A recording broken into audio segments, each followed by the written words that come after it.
Ça me fait pendant dans la rue et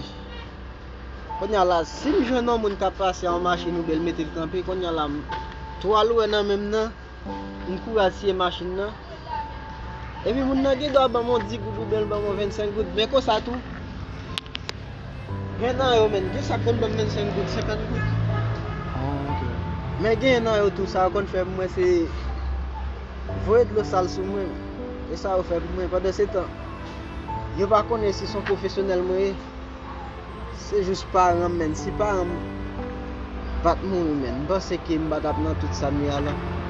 elle dit Jean explique c'est comme ça on vive c'est comme ça on vive des fois tout et moun nan gen doit kon laguer reste manger dans poubelle men et puis mal défouiller me non j'ai pas manger parce que vie compliqué men et c'est si grand pile nan qui ouais mieux penser ti voler mieux problème et ça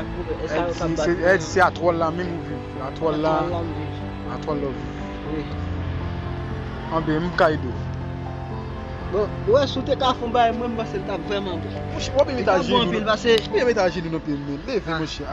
c'est ça qu'a fait bien comprendre et haïtien mon cher me comprendre c'est ouais dans vie ça men on pas facile joindre un monde qui ka aider parce que moun yo peut sous-estimer comme si parce que aime chier regarde moi chier amène pas moi ta vle regarde moi chier men comprendre